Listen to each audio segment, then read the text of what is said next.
Hello, I'm Niamh Branigan, and welcome to the Irish Film London podcast. You're joined with just little old me today, no Jerry unfortunately, so I won't keep you too long because we have a really fantastic episode for you today. I do apologise for my September chill. I don't have my normal radio DJ voice on, but nonetheless, the show must go on. Nothing major to report on my part this week in regards to cinema trips, but in relation to Irish film, some really great news for the team behind FOSCA, which is Irish for shelter. It's been selected by IFTA as Ireland's entry to the Academy Awards 2022, so congratulations to all involved and best of luck. In news with Irish Film London, filmmakers have gotten their notifications this week to say if they'll be involved in our big festival in November. Our programme will be announced in October, which is very, very exciting. On this week's episode, I'm joined with actor Orla Brady and Joe Lawlor and Christine Molloy, who are the writers and directors of the film Rose Plays Julie. All I will say is a word of warning, is that there's a few slight spoilers in here, along with chats about the tough subject matter of sexual assault. Enjoy the episode. Welcome Orla, Christine and Joe onto the Irish Film London podcast. It's an absolute pleasure to have you all on. First of all, I would love to say congratulations on a fantastic film. I'm so delighted that it's now getting the proper cinema release that it deserves after being on the festival circuit for so long. I actually saw Rose Plays Julie in the BFI Film Festival. So that was 2 years ago now? Yeah. Yes, almost exactly 2 years ago. So it's definitely been on a bit of a journey, which I'm really looking forward to chatting about. So let's kind of go right back. So Christine and Joe, how did Rose Plays Julie kind of first come to life on page and in your guys' mind? Well, I think... You go, Joe. Okay. I mean, I think actually mostly for us, and Rose Plays Julie is no different, it actually doesn't begin on page, but begins through walking and talking. So you can kind of, there is a kind of a fear of the blank computer screen sometimes. I don't have that as much as Christine. Mm-hmm. However, you know, I certainly wouldn't attempt to kind of put something on or a paper until you have some sort of thinking done in process, mainly because screenwriting, unlike novels or poetry, is not really a literary form. I mean, they can often be very ugly documents to read, unlike a novel. And I don't particularly even like reading screenplays. Sometimes I do, but often don't at all, because they're quite architectural in form as opposed to literary. And so I think what we tend to do, and what we have become a little better at, is working on the architecture. And we do that through walking and talking from where we live in East London down to the Thames, or it could be up in Epping Forest, or it doesn't matter where really. But it's the act of walking and talking to try and develop the architecture. And it's only when we feel the architecture is sufficiently developed do you begin to commit an outline on a page, which then might go to 2 or 3 pages, which then might go to a treatment of 10 or 12. And then what we tend to try and do is try and keep developing the architecture till around 30, 35 pages. And then we feel ready to write a screenplay. So there's a lot of architecture in place there. And I think for something Rose Plays Julie, it was more intricate than our debut film. Our debut film was more like an Irish country bungalow in Roscommon, whereas Rose Plays Julie might be more like a Rem Kool house. Well, maybe not. Maybe our next film would be more like that. This is more like a Mies van der Rohe, say. I'm going to stop that metaphor now. But please do. It becomes more intricate, basically. And I think that's really how it evolves. It evolves over those kind of stages and steps, which is good. And the other thing is that you're trying to commit to something in terms of content, which is the other part of writing. It's not all about the story. It's really also about how you're expressing the story. But you know, you're going to be with something for, you know, a number of years, so it better have some resonance and power for you. So that was important as well. Mm. And if I just add to that, in terms of what Joe was saying, the story, there were a couple of things that were on our mind. One was to center a story around a young woman, again, because we had done that with our first film, Helen. And in a way, Helen was our launching pad to Rosefaced Julie. But we wanted to encapsulate a story about a young woman who's confronted with something from her past that shakes her sense of herself. And we decided to locate that in a story about adoption, or an adopted child. It's not a story about adoption, but an adopted young woman who is trying to discover who her birth parents are, and also the impact of violence through the generations and over the years. So there were our two starting points, and you then have to just slowly build the story, because it's not based on something that actually happened. You've got to dream and imagine it up as, you know, the development process unfolds, and it takes different twists and turns, and maybe sometimes it goes down a kind of a blind alley, or you've taken a wrong turn and you've got to rein it back and refocus clearly what it is that you want to do. I think the difference for myself and Joe, like other writer directors, is that we're always holding on as well to a sense of the film that we want to make in the end. So if you're a writer and you don't also direct, it might be deeper into the development process when you begin to think, you possibly in a producer, like, well, who will we get to direct this? But we are the directors. And so when we're writing, we're always thinking about the kinds of film that we like to make, and that we have, you know, been working on over, you know, a number of years now. So that's a different thing as well. And sometimes you might make, you know, some shorthand aspects of the script where we know what we mean, or we know we can see it, because we've worked together for so long and we write and direct. So yes, it's a really interesting process, and we tease that out, as Joe said, over time, and we do a lot of talking. It's what we, you know, we find it very helpful. I think, as you said there, Joe, like reading screenplays sometimes can be such a pain. And that's why I agree with, like, treatments, I think, are so important with, like, the building of the world and the constructing of the characters. Because, you know, when you're reading a screenplay and then you have the directions and then you have, you know, cutaways or montages, and then you kind of get taken out of it. It doesn't kind of flow as much. So yeah, I can definitely see what you mean by, you know, really the core of it is like just creating that world first and foremost, and then kind of putting in the directions or the, you know, after. So what was the timeline? What was the kind of the timeline for constructing it and writing it and getting kind of a shooting script ready? Well, there's this idea that if you're releasing a film, you should have your next script or your next treatment in your back pocket, you know, when you first, you know, screen your current film. No pressure. Really, I know that's never worked for us. It never has, for one reason or the other. However, we did, when we screened our second feature film, Mr. John, at the Galway Film Fleadh back in 2013, we at least had the germ of an idea.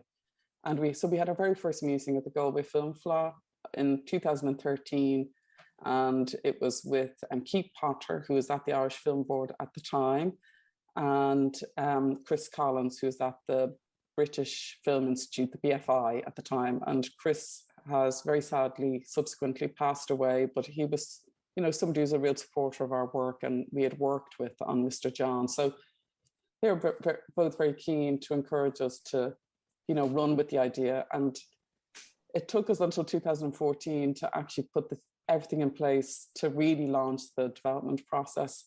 And I would pick up on what you said just there, Niamh, that for us, treatments have become more and more important, and we find ourselves going back to treatments.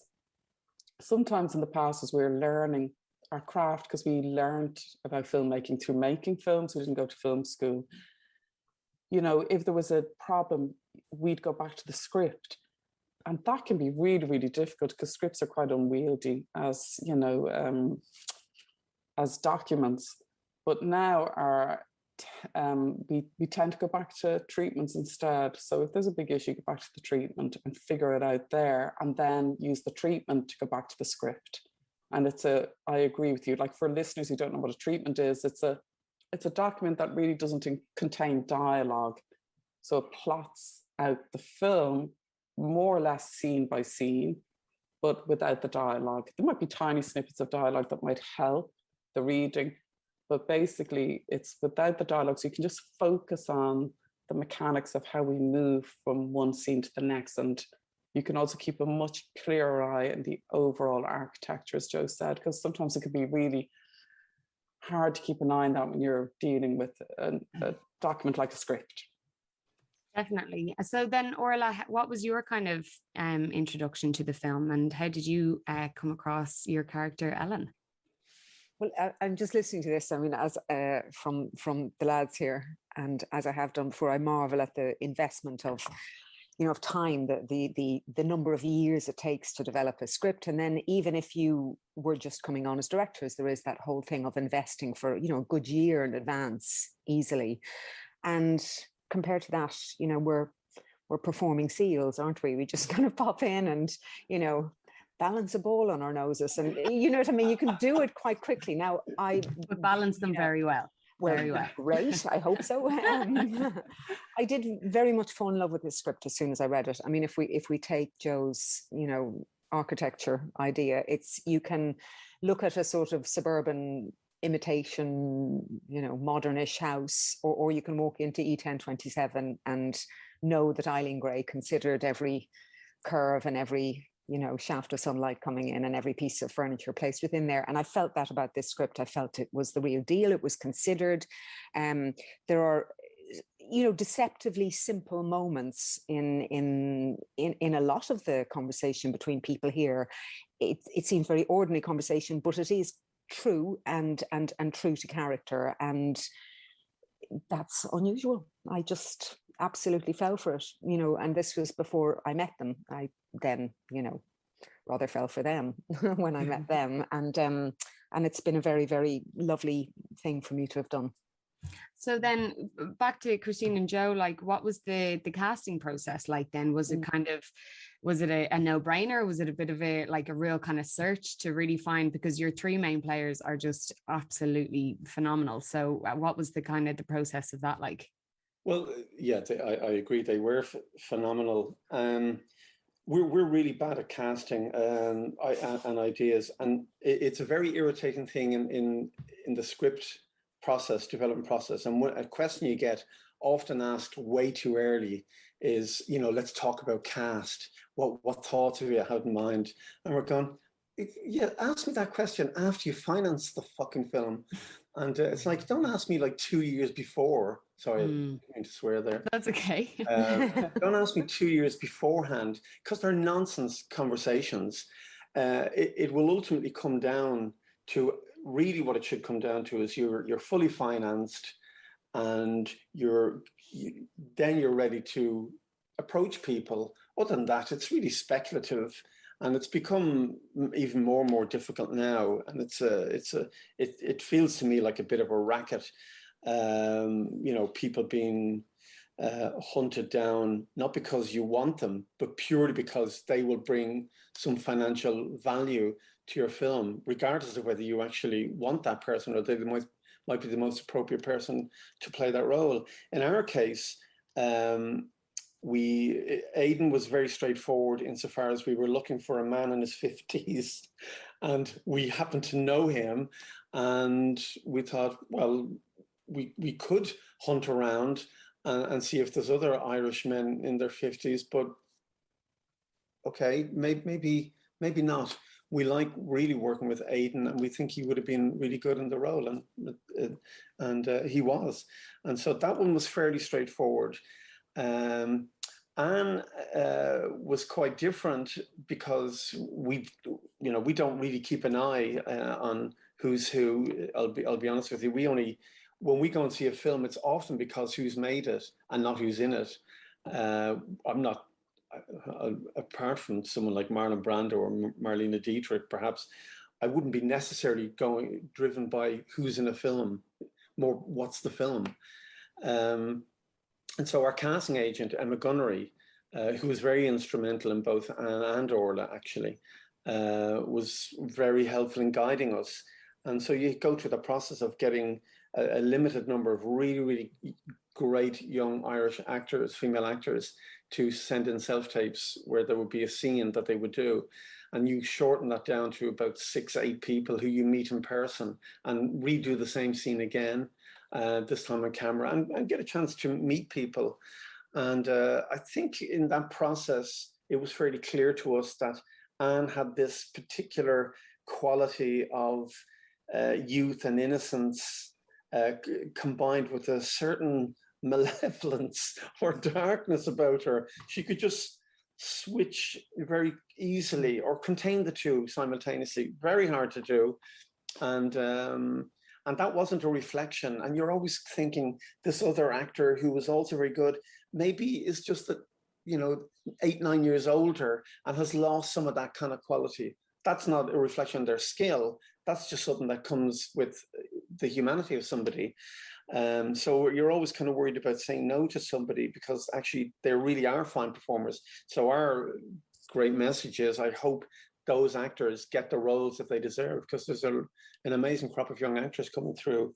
And in the case of Orla, that was more complicated because we had obviously known about Orla and kind of felt, well, I think she may be out of our reach, and we were thinking of maybe in another direction. And Emma says, well, let's just try, at least let's have a go. And of course, normally what happens is you will make somebody with Orla's reputation an offer. And I can't remember how it worked out, but we started by having a conversation. And I guess the conversation, I mean, maybe Orla doesn't remember it like this, but we felt slightly like we were auditioning for Orla. So, and as opposed to the other way around. I'm maybe being a little bit flippant about that, but not really. I mean, I do think it's really, really important that people get to sound each other out and get a feel for each other. Do you want to work together? That would really be important. I mean, if Orla turned out to be as brilliant as she is in Rose Plays Julie, but was absolutely a nightmare to work with, we're very impatient people. I mean, I'm a fucking nightmare. If somebody's really fussy, I'm thinking, please don't do this. We've only got 22 days to shoot the film. And so it was a great, great, great, great conversation. And we had seen Orla's work, of course. We had looked at other things that she had done. And we just felt, well, if we can get Orla, then that would be incredible. And we were lucky enough to get her. But again, it's Emma. I can't underestimate Emma's really key role in that process, in introducing, bringing ideas, and navigating the road to get the script to those actors, particularly. And I would add that it's a step-by-step process for casting, but all 3 main characters. Of course, we can talk to Aidan directly because we've worked with them before. So that is a no-brainer, and it's simple and straightforward. But we couldn't make assumptions that he'd want to do the part because, Aidan regularly gets cast in these kind of villainous roles, and maybe just wouldn't be in the mood for us or want to do another one. One day we'll go to him with a really lovely script, and he gets to play the nice guy. And I've seen him play the nice guy. In actual fact, one of the first feature films we saw Aidan in, where he had a leading role, he plays, it was a kind of a love story. It was a romantic film. It had like edges to us, but he played the lead love interest, and he was really good in that film. And anyway, that aside, but it was a bit of a no-brainer. But then he just had to want to do it, and luckily for us, he did.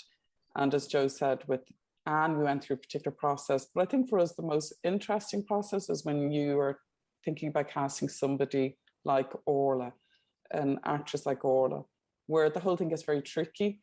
And I don't know, it's like a weird chess move, because then you have to commit. And as Joe said, I think it would be weird for us, and I don't know whether Orla feels the same, but I'm assuming it would be weird for her to sign up to something if you've never, ever talked to the people you're going to be, giving yourself over to, and going on a journey which can be exposing, because you're laying something on the table with. And and so it's the tricky thing of like, well, how do we get to talk to her, because we weren't talking to anyone else, and how do we get to talk to Orla without it seeming rude, because we should be just offering her the part, which is what we wanted to do. Well, I will add to that and say that it was absolutely the right thing to do. You remember, if we met it, I mean, it feels like pandemic times because we met on Skype. Yeah. Because I had just got back from Ireland and I was over in California, so we had to meet, like this. And I remember thinking, I assumed you were seeing a few people. I mean, whether you were or not, I don't know. But it would have been odd with this subject matter, with this film. Yes, it would have been strange to not know the people involved. Like, exactly that. I knew the script was good, and I really, really wanted to meet you guys and see, what your sensibility was, what your hopes and dreams were, and exactly that, get a feeling for how we would ultimately work together. And I remember it went on a long time. I remember coming off that call very happy. I thought, oh, I really enjoyed that. I wonder would that be what filming is like. So yeah, that really all does make a lot of sense, because as you were saying, Joe, there is this kind of culture at the moment now of just offering parts or getting someone on board to get money, or all this kind of stuff, whereas really it should just be a chat first and foremost. And I think especially with this film, with the delicate subject matter, there's also a comment in there on, for some creatives, that it's okay to say no to some work if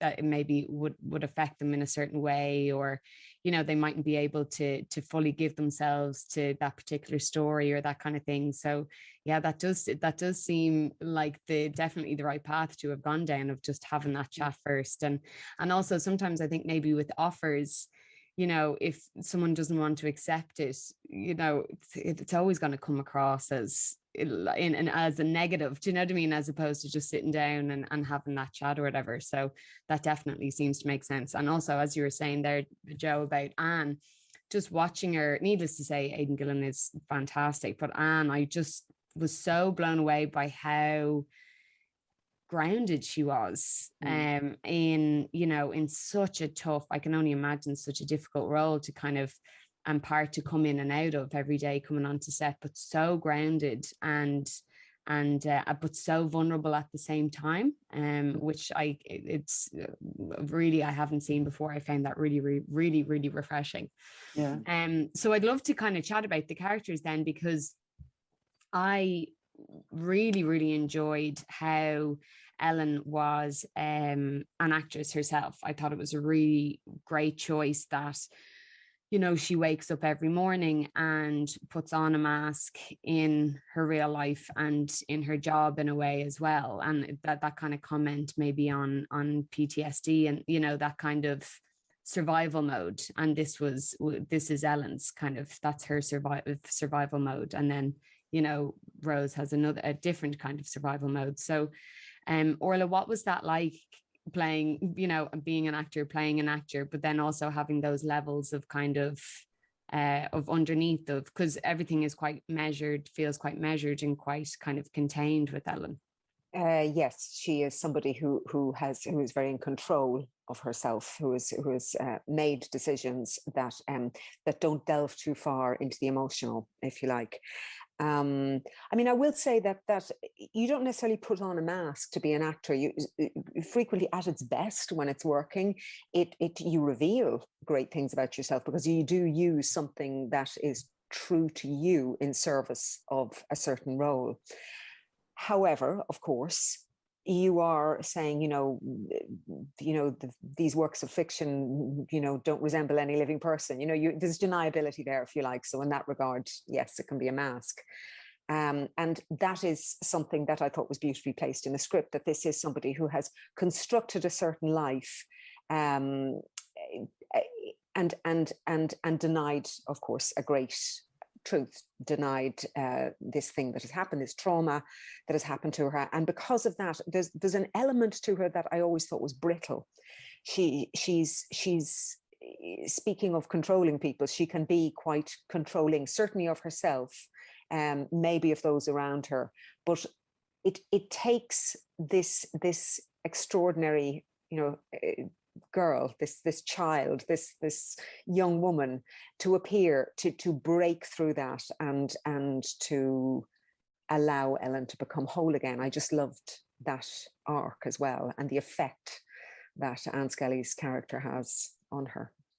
Absolutely. And I think there's a really interesting kind of hint at the generational differences between Ellen and Rose, and how they both deal with the issue of sexual assault, which I think is really important to document and portray, and this film does it beautifully.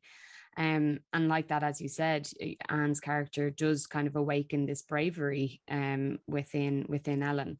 So was that quite important? I guess this might be kind of an all-rounder question. Was it important that you wanted to portray the kind of new, younger generation, especially in Ireland, of that kind of bravery and speaking up and that kind of theme?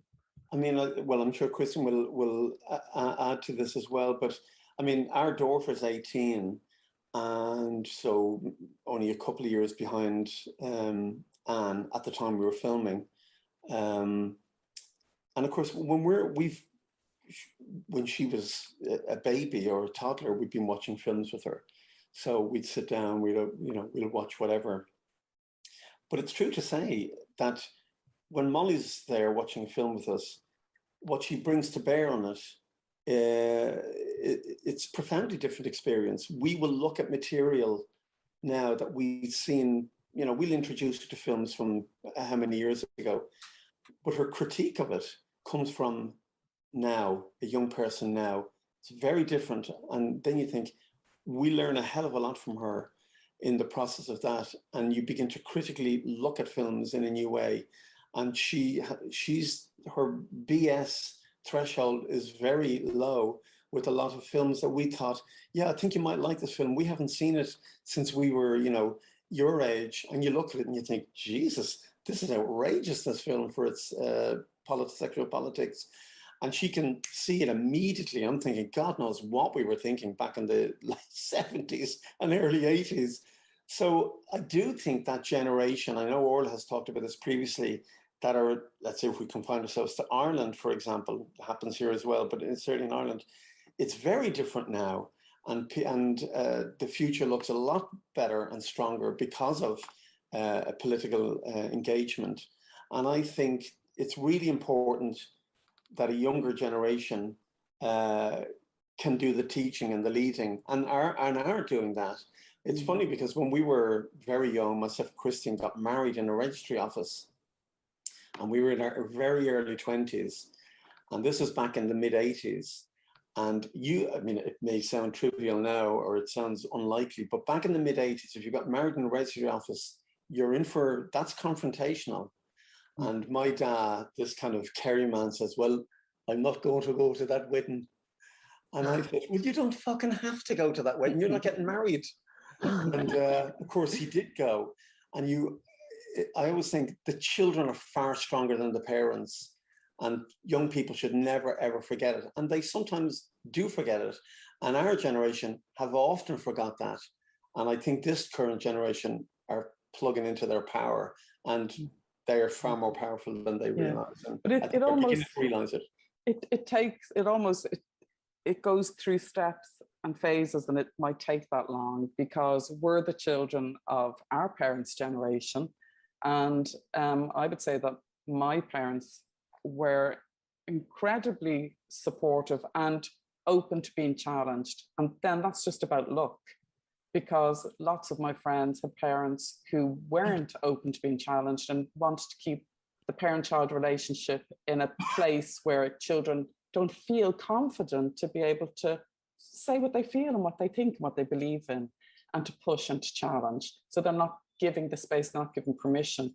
But I think that our generation now, who have children, are very open to giving space. And also these children will take the space anyway. Even if you're not open to us, we're going to take the space, because there's enough awareness and openness in society now about those kind of key issues about, sexual identity, gender politics, Me Too, all those different kinds of issues that are really, really important on a very fundamental level to who we are in society, and issues around abortion, divorce, equal rights in marriage. I mean, Ireland has been very, very progressive, but we'd a lot of catching up to do. And you can see it from generation to generation. And I think, coming back to our film, we always saw Rose as the catalyst. She's the person who has to come back. It needs to be resolved between these three characters: the child, the mother, and the father. And that's the film that we wanted to make. We didn't want any outside agencies coming in, or third parties like the justice system. We wanted these three characters to work it out between them. And she is the one who challenges. She's the one who finally allows Orla to be open and honest. And she's bottled this up, kept it hidden, suppressed it for such a long time. But you could say somewhere deep in the back of Ellen's mind, she knew that this daughter of hers would come back. And she didn't have an abortion, which she could have had. She had the child, and maybe she knew that one day this child would come looking for me and finally be able to relieve myself. But the relieving of herself is really complicated, because she's also then sharing a horror and a trauma. It's not a simple, easy story. It's one of, a story about sexual abuse and violence. And so she's going to have to burden this child. Who maybe she also hoped would remain unburdened in her life. And because Rose does come into Ellen's life, this is what happens. And then it's about how we go from there. And I would add to that and say, one of the things I loved in the script was how unmaternal and she was at the beginning, how unsparing of the feelings of this young woman were. She hadn't accepted her as her daughter. She hadn't connected this young woman in front of her with the baby that she let go. Remember, she talks about the child and says she didn't even hold her. She just wanted to get this child away to a good life. And she was hoping that she almost thinks of the child as it will have a good life. But she has never connected her own feelings. So I remember thinking it was shockingly harsh that she tells her that information when they meet first. It is bound to have a really harsh effect. It's bound to hurt this girl, and she does that. It takes the getting to know. It takes the effect of this girl, beautifully realized by Anne Skelly. I mean, oh, my goodness, she is so affecting, because, as mentioned, she does have this ability to have kind of, that pig iron, if you like, that stays with it, that grit, that determination. I'm not going away. But within that, you see this enormous vulnerability, and your heart goes out to it. So it very much happened because of their relationship. It wasn't a given that it was going to happen. So there was a transformation. Ellen isn't very likable at the beginning. It takes a while for her to become the whole person that she is, and to acknowledge her motherhood. Absolutely. And I think that's another reason why I found this film so refreshing, was because, in a way, Rose represents a trauma for Ellen. So the idea of kind of, welcoming her with open arms and I'm sorry's and I love yous is, it's not really necessarily realistic, because she is a representation in a way of something that was so traumatic, and that Ellen has worked years on kind of suppressing and getting on with her life. But Orla, I read that yourself and Aidan didn't meet before the kind of confrontation scene in the car. Yeah, this pair that are in front of us now decided it was a great idea for Aidan and myself to meet in the scene as the characters. And fool that I am, I went along with it. No, not at all. I was intrigued by the idea. I didn't know what it would give us, but it might give us something. You know, I mean, we're actors, we act. You don't need to have some dimension or reality to a thing. You're imaginatively entering a scene. But it did intrigue me, especially as I knew that that moment would be most terrifying for Ellen, even if she was determined to do it. She was determined to do it in her new found ability to protect her child, to be a mother, to be that sort of lioness, if you like. However, it could only be terrifying to confront a person like that, but also what had happened has kind of fossilized and become bigger and more monstrous over the years, if you like. And the more you don't confront something, the more it can become a thing. So, of course, we did that, and you see it. Well, I don't know if the cut is in the film, but certainly we shot it, and I had never met him, and I walked across a field and got in, you know, and the cameras were running, got into the car. And for the first part of that scene, she doesn't look at him, he doesn't look at her. She's looking straight out the windscreen and talking. And at a certain moment in the scene, I turned and looked at him, and I actually felt my heart nearly jumping out of my chest, because, of course, he's a wonderful actor. He was playing this character beautifully, and it was quite terrifying somehow. It did give a lot. Joe will now tell about the fact that a few days earlier the effect was slightly ruined, because I was in Bagot Street in Tesco, and I saw Aidan ahead of me, two people ahead of me, with his little recycling bags, kind of putting groceries in, and I thought, oh, he looks so sweet. The illusion was ruined. The effect was broken. He recycles. He recycles. He's lovely. Yeah. best laid plans. I think like one of the things that came out of that, like a few cutaways were used of that first shot, which that dialogue is meant to take 4.5, 5 minutes on the screen, which is a lot, actually ran for 15, 16 minutes. And subsequent takes were always that long as well. So what you're watching is an editing to bring 15, 16 minutes down in real time, because actors are trying to find a rhythm into the edit, which is what you see on screen now, because it's very hard. I mean, we're accused enough of being too slow. So if you have a dialogue 16 minutes long, we'll be hung from the gallows somewhere. So, but in a sense, what we're watching is people in a very confined space. So it's a controlled environment. It's not like a meeting in the field. That's a difficult thing to do. But you can set up a camera. People are sitting in the seats, so you know everything will be in focus. But what was interesting to watch was just the rhythm of it. So when the head turn from Orla is on Aidan, and both of them didn't look at each other until that moment, it sort of naturally found its way at that moment, or at least Orla had a point at which now might be the moment, or around this moment I might look.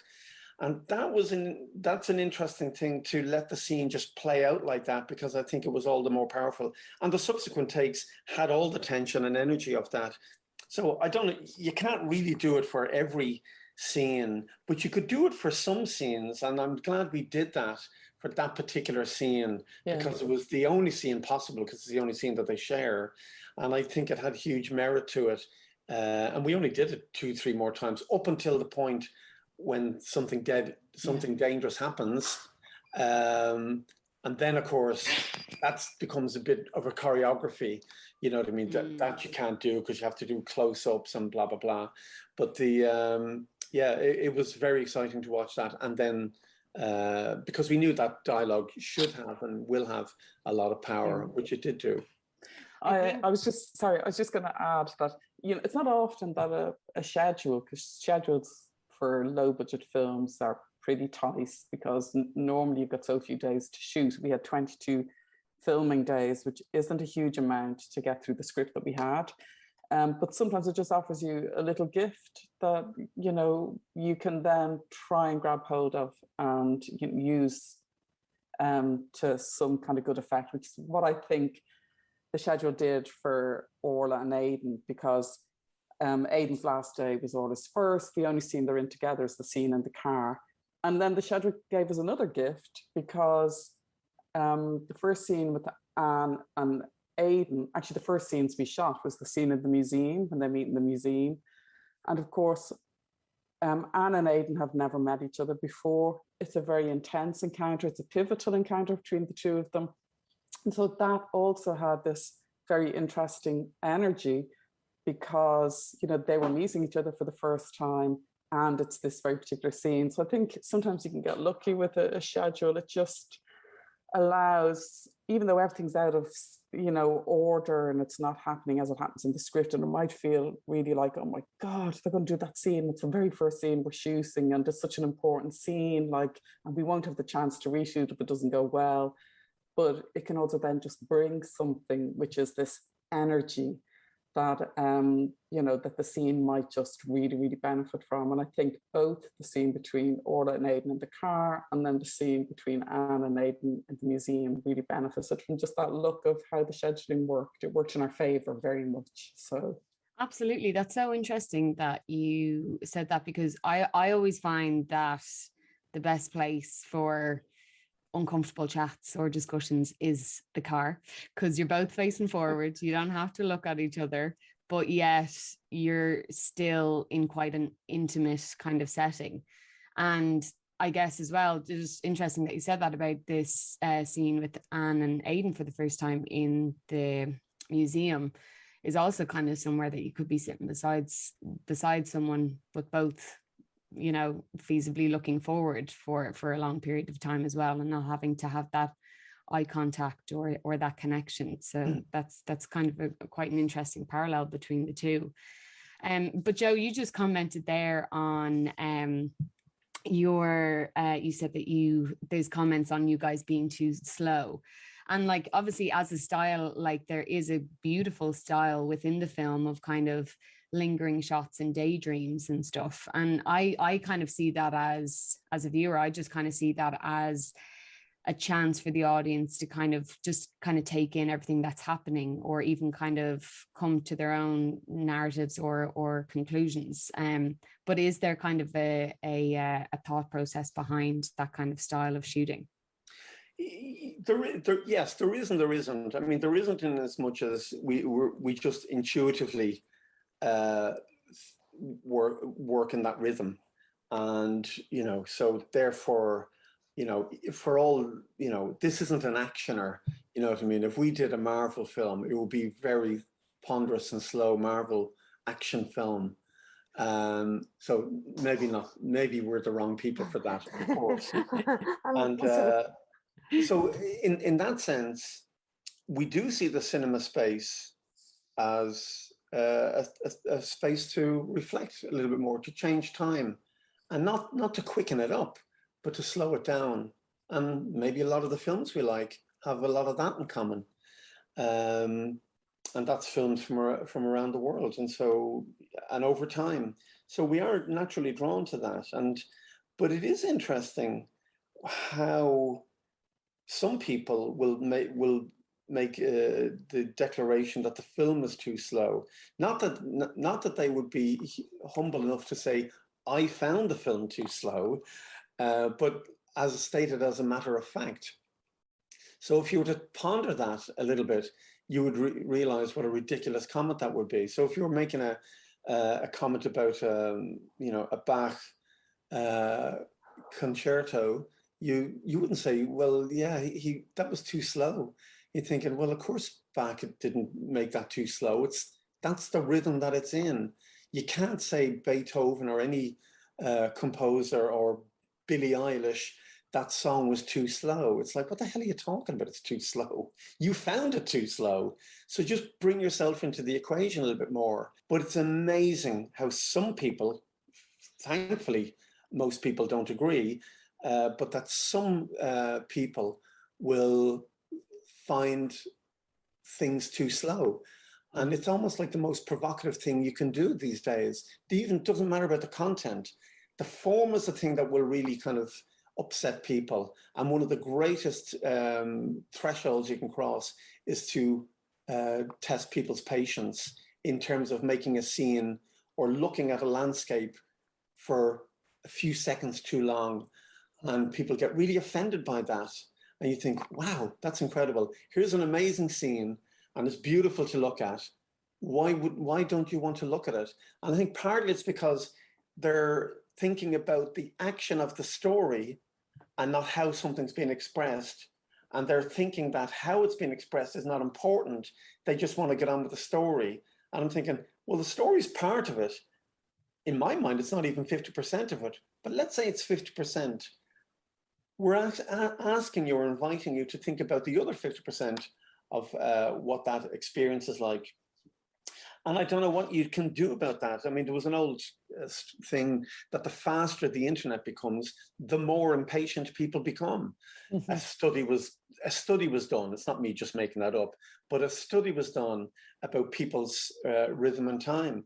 And, you know, people don't go into churches anymore during the daytime or even at all. Now, the one thing that a church could do is, or meditative spaces can do, is actually to slow down. They don't ask you to quicken up. It's quite the opposite. And you might fancifully say that cinemas are not unlike churches. They're places to reflect and think and to get out of time, go into another time zone, another time space. Maybe that's a dreaming kind of environment.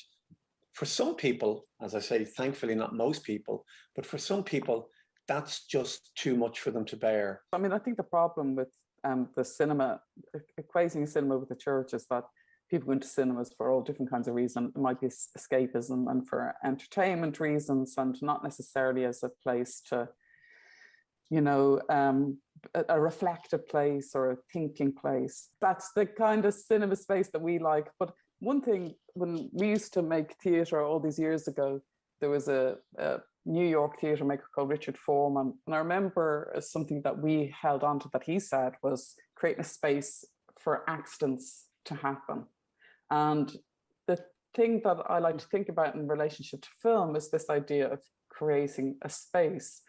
And it's really a space for the audience. So Niamh, when you say that you enjoyed the time to look and to stay with an image, that really makes me feel really, really happy, because that's what we're trying to do, is offer audiences a space to linger and to hold on and to you know, think and to be with an image for a little bit longer. Because sometimes I get really frustrated when I'm looking at something and I think, why did you move on that quickly? Could we not have held on just a tiny bit longer? And we've often said, maybe Joe said this already, but I had to nip out really, really quickly. Apologies for that. That, you know, the Oscar for editing is not necessarily for the best editing. It seems to me it's for the most editing. It's like chop, chop, chop, chop, chop, chop, chop.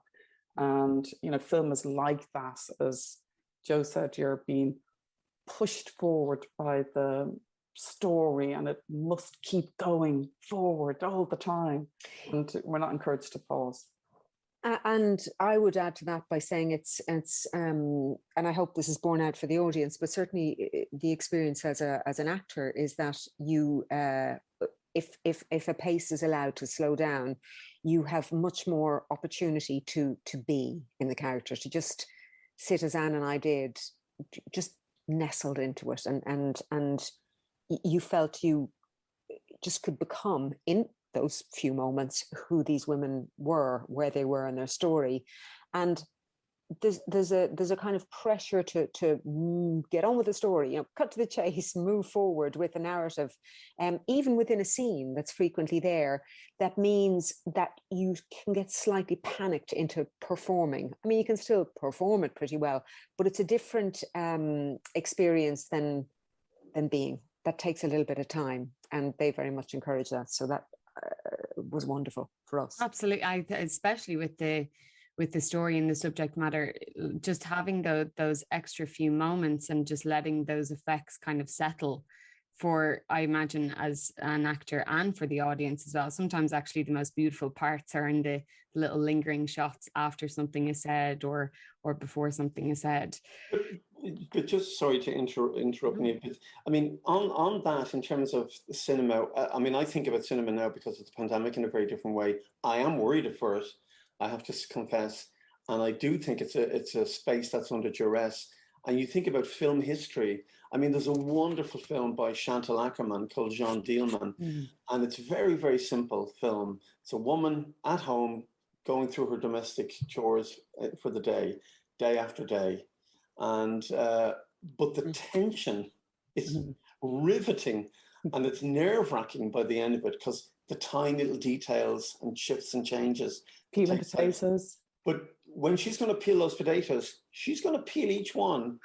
But as she peels them, and it keeps changing, but you got to get into it.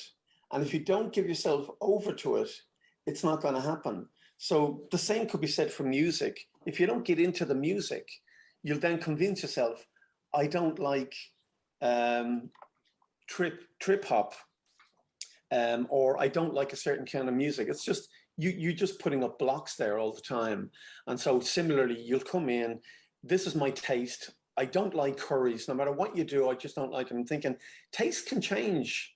They're not fixed. They're highly mutable, and you just need to open your mind a little bit more. And often, the people that we come across who are not got a preconception, they could be an older man or woman who came in, wanted to just try something out, can be very, very open. And sometimes it's people with a bit of an attitude about it can sometimes be the most locked off.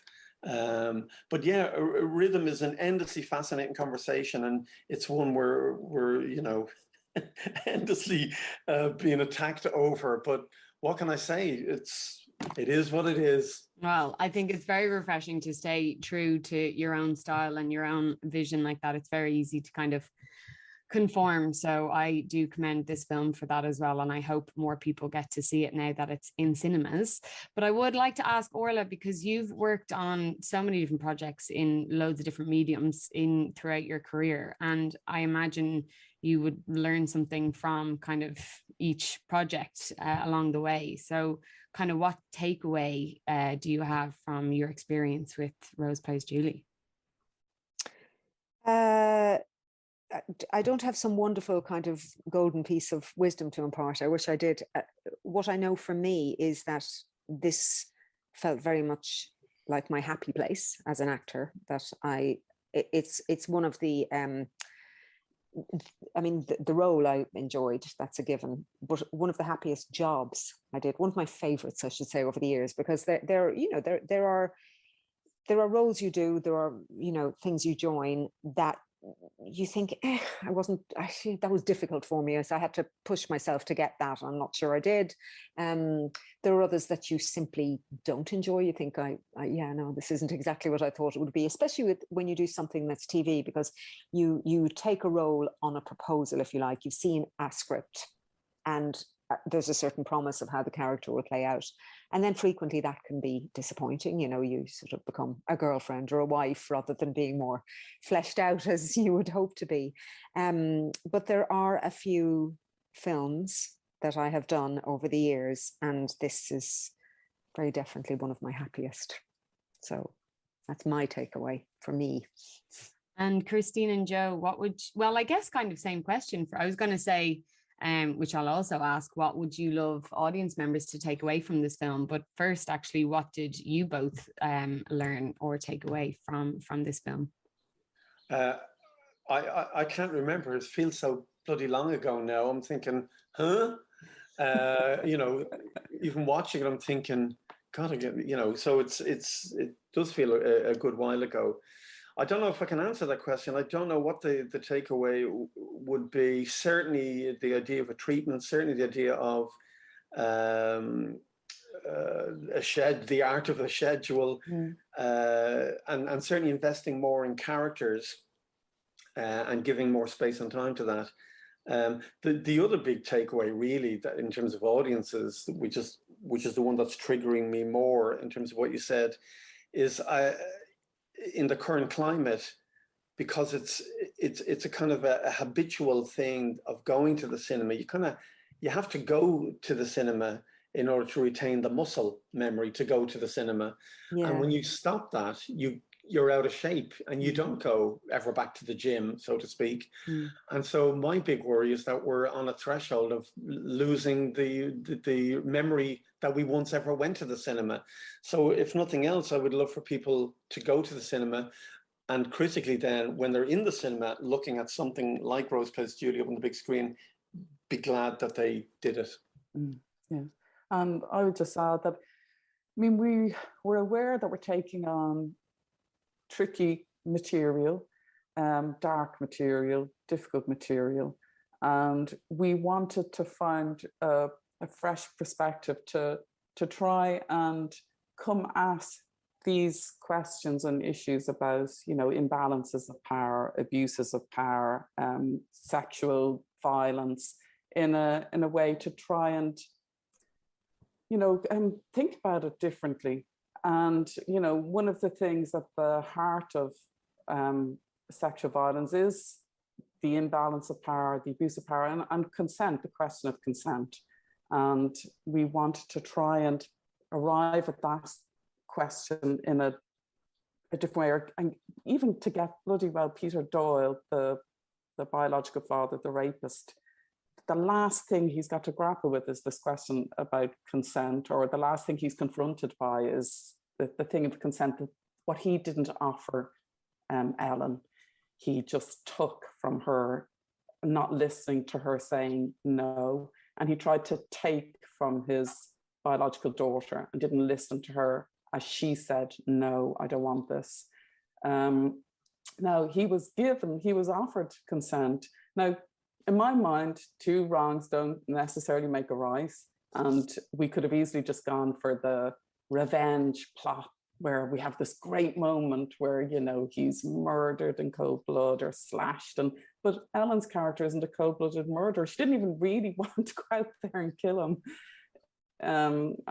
And found that incredibly difficult. She wanted to protect her daughter from what her daughter might have done. But in our exploration of it, you know, the consent was given by her. And, you know, or by him, she allowed him, invited him, and he gave his consent. And it was inevitable one way or the other that he was, you know, he needed to be put out of his misery. But that is a cinema story. It's not real life. And we're not saying that this is the solution. It's the solution that we came to. And I guess we would hope that people would engage with that. It's been interesting to listen to all the different responses to our film. Some of them a little bit crazy, like somebody wrote something like, you know, since when would a man allow this to happen to him without fighting back? And I think they're missing the point there of Peter Doyle, because he's a narcissist, and narcissists need the world that they've created to remain whole. And once it falls down and begins to fall down, and they're revealed to be who they are or confronted with who they are, there's a very vulnerable moment for them. We wanted to exploit that, where, you know, and it happens regularly. Jeffrey Epstein in prison committed suicide. The game was up. Sorry, Orla. No, I just wanted to add to that because you mentioned narcissism, and one of the things, you know, there's a lot of new research on narcissism, and I think it's referred to as narcissistic wounding now, and you know, the fact that it's compensation for a great kind of self-loathing. And because, I mean, I can't believe that in the case of Jeffrey Epstein, he just seems like a monster, an absolute monster. In the case of Aidan playing a character, because he is an actor who is able to show great complexity, I could see the monster and I could see a lost boy beneath it. There was a complexity there, and I felt there was a void and he was in pain. And I very much, you know, in the character, I saw that ending as a mercy killing, if you like, by consent. You know, it began as an act of protection of the child, but that very much he asks to be let go. He is in pain. And I think that says something about the writing. It also says something about Aidan playing it, but I felt I saw those things there. It's exactly like, because somebody had a problem with a man doing this. If you look at the last moments in The Third Man with Orson Welles and Joseph Cotton, it's almost like an identical playing out of the same scene, and yet nobody would question it. I mean, literally, Orson Welles realizes the game is up, it's over. What does he do? He turns to Joseph Cotton, nods, and then accepts his death. and in exactly the way that Aidan and Orla play it out. But you will never hear somebody complaining that that man gave up without a fight. It was an outrageous piece of sexism that this creep would have said something like, if it was me, I would have fought back, and there's no way. I'm thinking, you're a moron. Well, I think it's very clear when you create kind of discussions like this, and the fact that we've been able to talk about this film for this length of time shows that it's so meaty and there's so much in it. And I really, really do encourage people to go and see it if you haven't already. And I would just love to thank you all for coming on to chat to me. So remember, Rose Plays Julie is in cinemas now, so definitely go and check it out. And thank you all for coming on to chat to me, and I wish you the best with this film and for future successes. And hopefully we will see you guys at Irish Film London very soon. Thank you so much, Niamh. Niamh. It's been a complete pleasure. Thanks, Niamh. Bye-bye. Bye. And that's it from us here today. Thank you so much for listening. Thanks to Joe, Christine and Orla for coming on to chat to me. Don't forget to follow us on social media to keep up to date with all things IFL. We're on Instagram, Twitter, YouTube and Facebook. A huge thanks to Culture Ireland and the Immigrant Support Programme for being such great supporters of ours. Definitely check out our September shorts that we have for you guys on our website. And while you're there, please do consider becoming a member and supporting us in all that we do. And lastly, remember Rose Plays Julie is now in cinemas across the UK and Ireland, so definitely go and check it out. Thanks for listening.